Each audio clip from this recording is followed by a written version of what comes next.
Mistake number 7, not knowing your numbers. What if you're not a numbers person? Well, I've got bad news. If you have the 6 essential traits and you score 90 or higher on that entrepreneur in the making assessment, statistically, you're not going to be good with numbers. Okay. Some of you will be. Okay. I happen to be one of the rare few that is, although I still can't read a P&L and a balance sheet, but I'm pretty good with numbers. I find it's about 10, maybe 20% that are still pretty good with numbers. So most of you aren't if you have the 6 essential traits. So with that, sadly, most entrepreneurs die broke. So I don't love sharing that, but I hope to motivate you by that. Because the reality of it is, again, this entrepreneur in the making starts that business, sells a bunch of stuff, is a money machine because they know how to sell their product and service to the world, but they don't manage that money really well. And you've got to know your numbers. And so the little story I like to share here that hopefully makes the point, because this is how an entrepreneur typically runs their business.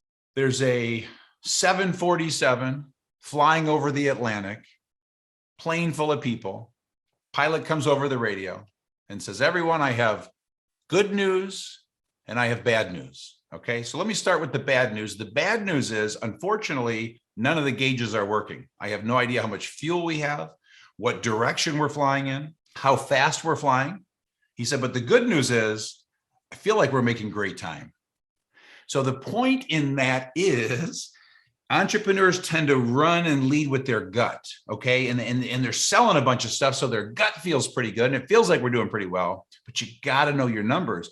And what's beautiful about knowing your numbers is there's gold in those numbers, and there's more profit in those numbers, and there's survival in those numbers. And so let's get to the solution, because the solution is so simple on this one. The solution is for you to do 3 things.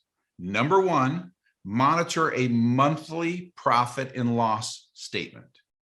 Number 2, monitor a monthly budget projected to actual. And number 3 is monitor the 3 to 15 most important activity-based numbers every week.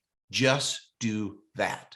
Now, if you're not good at those things, which most of you are not, you can literally outsource it. You can hire someone. You might have somebody in your life who's great at that stuff. But honestly, in the early stages of your business, it's a couple hours a week. You can find a fractional CFO or a fractional accountant to just help put those things in front of you and read those tea leaves for you so that you get good at it, okay? And so you don't have to do this on your own if you're not great at it. And you can also someday hire someone internally that does that for you, but you may not be ready because obviously you're about to start your business and you're in startup mode. But that's how you solve the critical mistake of not knowing your numbers.